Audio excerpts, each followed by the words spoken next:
Le président Macron a décidé de reconnaître en septembre l'État de Palestine.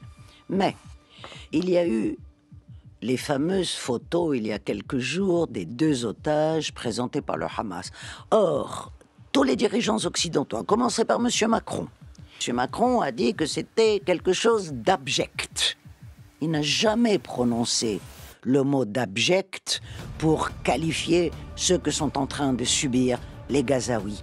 Et quelle est la différence? Ces deux otages, ils ont un nom, ils ont un visage, ils sont nommés. Tandis que les dizaines de milliers de Gazaouis, ils n'ont pas de nom, ils n'ont pas de visage, c'est de la viande.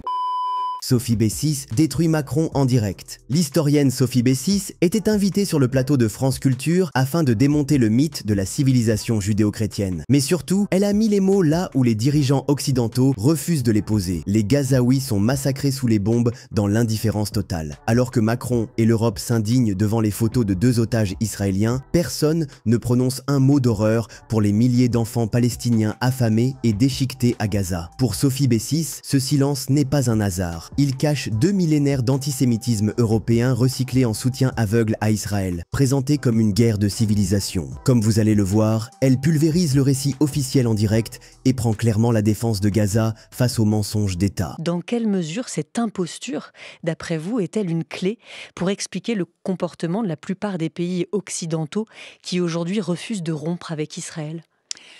Oui, c'est une excellente question. Je vais peut-être commencer à vous répondre par une image. Bien sûr, mais nous y reviendrons peut-être. Le président Macron a décidé de reconnaître en septembre l'État de Palestine. Mais il y a eu les fameuses photos, il y a quelques jours, des deux otages présentés par le Hamas. Et il faut avoir la plus grande compassion, évidemment, pour ces otages qui sont réellement en danger de mort. Mais donc on les a présentés squelettiques, étant mal nourris, mourant de faim, comme tous les Gazaouis. Hein. C'est-à-dire qu'ils sont au milieu d'une population qui est en train, au sens littéral du terme, de crever de faim. Or, tous les dirigeants occidentaux, à commencer par M. Macron, eux se sont scandalisés des photos de ces otages. À juste titre. M. Macron a dit que c'était quelque chose d'abject. Il n'a jamais prononcé le mot d'abject pour qualifier ce que sont en train de subir les Gazaouis. Et quelle est la différence? Ces deux otages, et je le répète, pour lesquels il faut avoir la plus grande compassion, ils sont évidemment en danger de mort, ces otages. Eh bien, ces deux otages, ils ont un nom, ils ont un visage, ils sont nommés. Tandis que les dizaines de milliers de Gazaouis, ils n'ont pas de nom, ils n'ont pas de visage, c'est de la viande. Voilà. Et c'est ça, si vous voulez, le scandale. Et ce scandale vient du soutien quasi inconditionnel. Alors il a des causes, ce soutien quasi inconditionnel. La première, évidemment, dont on n'a pas le temps de faire l'histoire ici, bien sûr, est un résultat du judéocide nazi. Il fallait que les Européens et les Occidentaux de façon plus large, parce que l'Amérique du Nord n'est pas sortie totalement indemne non plus de cela, il fallait qu'ils restaurent ce qu'ils appellent leurs valeurs qui avaient été consumées dans la fumée des crématoires. Et restaurer ces valeurs était non seulement soutenir la création de l'État d'Israël, mais également soutenir sa politique, même dans ses aspects les plus contestables et les plus scandaleux. De là vient la quasi-inconditionnalité de ce soutien. Et le problème des Européens, à mon sens, est de croire et de penser que se laver de leurs crimes, c'est souscrire à l'entreprise génocidaire actuelle menée par l'État d'Israël contre les Palestiniens. On ne se lave pas d'un crime en souscrivant à un autre crime. Ce n'est pas ainsi que l'on peut se laver d'un crime. Donc ça, c'est quelque chose d'extrêmement grave. Et évidemment, la caricature absolue de tout ça, c'est l'Allemagne, bien sûr. Que l'Allemagne ait besoin et un problème, c'est l'évidence. Je veux dire, c'est la patrie du nazisme, bien sûr. Mais l'Allemagne, ce soutien inconditionnel de l'Allemagne ne la lavera pas de son crime. L'Allemagne qui, dans un communiqué, a affirmé récemment ne pas envisager reconnaître un État palestinien à court terme. Bon.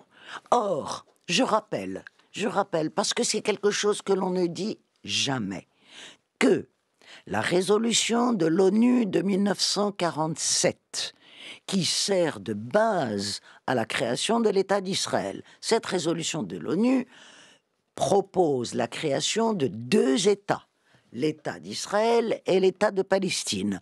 Or, l'État d'Israël a été créé et l'État de Palestine n'a jamais été créé. C'est-à-dire qu'en refusant de créer l'État de Palestine, on viole la résolution de l'ONU fondatrice de l'État d'Israël. La France avait voté cette résolution 180 de l'ONU de 1947. Quand on dit qu'Emmanuel Macron, envisageant de reconnaître l'État de Palestine, est ainsi dans une forme de rupture, en fait, il est dans la continuité de la politique française par rapport à Israël et la Palestine. Il met fin très partiellement d'ailleurs, parce que les propos de M. Macron sont d'une prudence en disant on reconnaît si, mais il faut que les Palestiniens fassent ceci ou cela, il faut que l'État de Palestine soit démilitarisé, il faut que. Pose-t-on des conditions à l'État d'Israël? Aucune. Rigoureusement aucune. Donc effectivement, la politique française, si vous voulez, vis-à-vis de l'État d'Israël, a plusieurs étapes, plusieurs épisodes depuis la création de l'État d'Israël en 1948. D'abord, un épisode où toute la 4e République, si vous voulez, est un soutien tout à fait inconditionnel à la politique israélienne, et l'on sait très bien que c'est la France qui a aidé Israël à obtenir l'arme nucléaire, grâce à la France. À partir de la guerre de 1967, la fameuse guerre des 6 jours, où Israël conquiert la Cisjordanie, le Golan, le Sinaï. Bon, il ne faut pas oublier que l'État d'Israël, tel qu'il existe même dans les frontières du 4 juin 1967, est un État qui s'est créé aussi par la conquête. Or, la conquête est illégale au regard du droit international. Et donc, le général de Gaulle, le président français à l'époque, ne reconnaissait pas ce droit de conquête et avait formulé une critique au vitriol de l'État d'Israël. On l'avait reproché d'être antisémite, mais bon, c'est une vieille histoire. Et il y a eu ce qu'on a appelé la politique arabe de la France, qui a été une politique qui s'est poursuivie avec François Mitterrand, même si c'était dans des termes différents, avec Jacques Chirac, bien entendu, et qui a totalement bifurqué à partir de M. Sarkozy. C'est-à-dire, au fond, cette politique arabe de la France a été abandonnée par M. Sarkozy, quels que soient par ailleurs les liens de nature financière, économique et du capitalisme de copinage que on a entretenu en France avec le Qatar, avec un certain nombre d'Émirats. Mais à partir de Sarkozy, c'est un soutien inconditionnel à la politique israélienne. On ne dit plus rien. M. Hollande a fait la même chose, et M. Macron a fait exactement la même chose, jusqu'à il y a quelques mois, où on a l'impression, et je vais terminer cette séquence par là, qu'au fond, ce que fait Israël, les atrocités que commet le gouvernement actuel israélien à Gaza, parce qu'il s'agit d'atrocités à dimension génocidaire. Aujourd'hui, même des consciences morales de l'État d'Israël, comme David Grossman, disent « Oui, je suis obligé, ça me brise le cœur, mais je suis obligé de reconnaître qu'il s'agit d'un génocide. » On a l'impression que, à l'instar d'ailleurs d'un certain nombre d'intellectuels juifs, on se constitue des alibis sur une scène de crime. Ah, vous voyez quand même, je dis qu'il faut reconnaître l'État d'Israël. Je dis qu'il faut... l'État de Palestine, pardon. Donc, il faut faire très attention. Il faut aujourd'hui, pas seulement des paroles, mais des actions. Se constitue un alibi sur une scène de crime, c'est un peu ce que fait le Premier ministre britannique aussi, Keir Starmer, qui envisage de reconnaître l'État de Palestine, sauf si Israël prend certains engagements. Encore une fois, une déclaration très floue, et on renvoie Sophie Bessis à nouveau à l'histoire. On n'a pas le temps de le développer, mais c'était quand même le Premier ministre britannique Arthur Balfour et son ministre des colonies à l'époque, Chamberlain, qui ont eu cette volonté de faciliter la colonisation juive en Palestine, avec aussi ce paradoxe, parce que c'était également pour limiter l'immigration populations juives dans leur propre pays qu'ils ont encouragé à cette création. Maintenant, Sophie Bessis, vous expliquez aussi dans votre livre, La civilisation judéo-chrétienne, anatomie d'une imposture, que lorsqu'en 2017, Emmanuel Macron a invité Benyamin Netanyahou aux commémorations de la rafle du Veldiv, c'était une faute. Pourquoi était-ce une faute d'aujourd'hui entendre Emmanuel Macron parler aux Juifs de France comme de leur État d'Israël, Donald Trump aussi qui s'adresse aux Juifs américains en disant votre Premier ministre Benyamin Netanyahou? Alors, effectivement, je crois que je me méfie beaucoup aujourd'hui de ce philo-sémitisme officiel de tous les dirigeants occidentaux. Vous savez, je reprends une phrase de Frantz Fanon, je crois que c'est dans Peau noire, masque blanc, où il dit « Ceux qui adorent les nègres sont aussi malades que ceux qui les exècrent. » Remplaçons le mot nègre par le mot juif, et je suis parfaitement en adéquation avec cette phrase. Ce philosémitisme est suspect, à mon sens, parce qu'il emploie... Alors, évidemment, c'est moins dangereux pour les Juifs que l'antisémitisme, j'en conviens. Mais il emploie les mêmes paradigmes que l'antisémitisme d'antan. Quel est le paradigme principal? Le Juif, c'est quelqu'un d'autre. Il y a une exceptionnalité juive, et soit on le déteste trop, soit on l'aime trop. Voilà. Et aujourd'hui, ce philosémitisme est suspect. Et suspect parce que c'est l'exceptionnalité juive. Et c'est légitimer la prétention d'Israël à représenter tous les Juifs. Je rappelle que l'État d'Israël, aujourd'hui, il y a à peu près une petite moitié des Juifs qui sont des citoyens, des Juifs du monde qui sont des citoyens israéliens. Pas davantage. Et que l'État d'Israël n'a pas réussi à réaliser ce qui était son objectif, c'est-à-dire réunir tous les Juifs du monde sur cette prétendue... sur cette nouvelle patrie. Enlever le mot prétendu, ça sera plus compliqué, c'est plus compliqué que ça. Et M. Macron, qui invite M. Netanyahou pour commémorer un événement franco-français, c'est-à-dire que le Veldiv, c'est la rafle des Juifs de Paris par la police parisienne. Voilà ce qu'est la rafle du Veldiv. Que vient faire M. Netanyahou dans cette affaire? Sinon, si l'on pense qu'il représente tous les Juifs, y compris les Juifs français. Et je vais même plus loin. M. Bayrou, au dernier dîner du CRIF, où se précipitent d'ailleurs tous les dignitaires gouvernementaux français depuis des années, sans critiquer le communautarisme du CRIF, alors que le communautarisme musulman est pointé du doigt. Je passe, c'est un autre sujet. Eh bien, Monsieur Bayrou, excusez-moi, c'est ridicule, ça me fait rire, a dit qu'il y avait une intimité entre l'âme juive et l'âme française. Bon. Ça veut rien dire pour vous? Qu'est-ce que ça veut dire pour les Français juifs?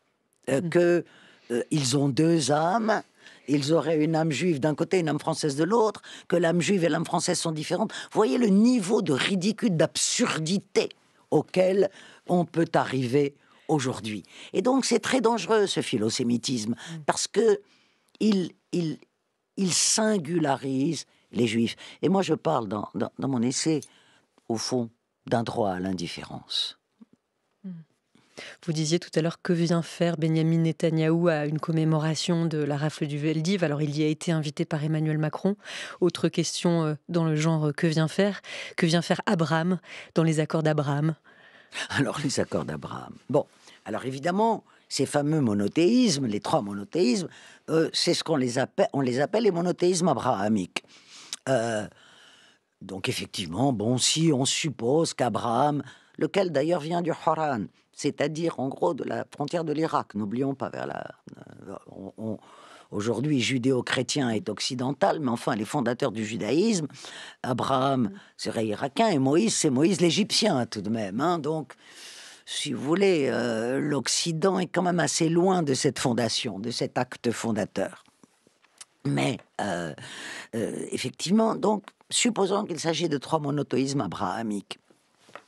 Pourquoi les les ont appelés les accords d'Abraham, ce qui à mon avis est une autre Les faute. accords entre Israël et plusieurs pays arabes. Oui, ce sont les accords d'Abraham, c'est-à-dire la normalisation de plusieurs pays arabes avec Israël. C'est le Maroc, les Émirats arabes unis, Bahreïn, l'émirat du Bahreïn, et le Soudan contraint et forcé. C'est une autre histoire.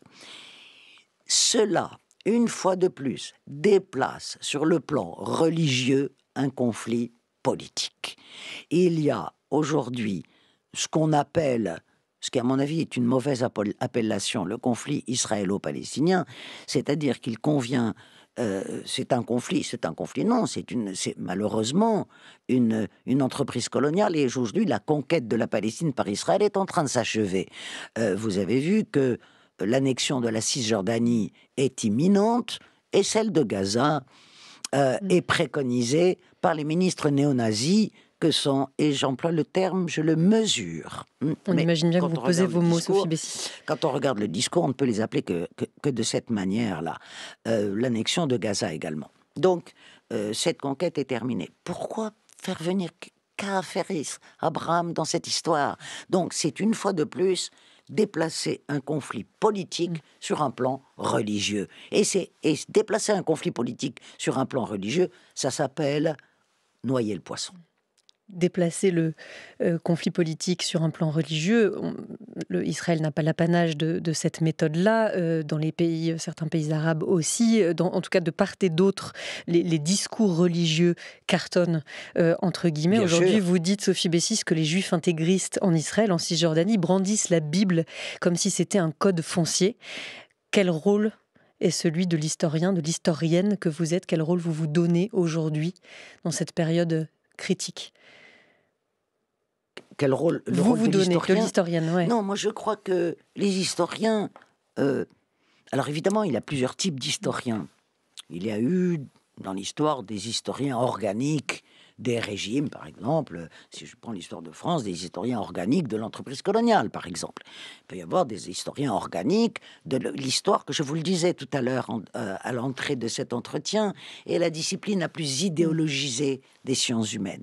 Mais je crois que le travail des historiens aujourd'hui dans cette affaire tragique, en fait, est de donner des éléments d'explication, de remonter, de relire, de lire tout simplement d'ailleurs, pas seulement de relire, et de faire l'histoire, de faire une histoire qui ne soit pas un roman national, qui ne soit pas un récit national. Et aujourd'hui, évidemment, il existe en Israël un roman national qui a peu de choses à voir avec la réalité. Il existe un récit national palestinien également. Et ces récits ne se réconcilieront jamais. Parce que la mémoire juive et la mémoire palestinienne ne sont pas les mêmes. Hein, et l'histoire mais il ne s'agit pas de réconcilier des récits. Je crois que ce n'est pas le travail de l'historien, de réconcilier des mémoires. En revanche, c'est de voir dans ce passé qu'est-ce qui peut constituer un chemin pour l'avenir. Et c'est pourquoi nous parlions tout à l'heure des Juifs arabes, par exemple, qui, au lieu d'être des ponts, ont aidé à creuser des gouffres. C'est ce que je dis pour une histoire qui est très compliquée, sur laquelle on ne peut pas revenir, vu qu'on n'a pas beaucoup de temps. Mais il s'agit aujourd'hui, voilà, en s'emparant du passé, peut-être pouvons-nous essayer de construire des ponts, essayer d'en finir avec cette tragédie.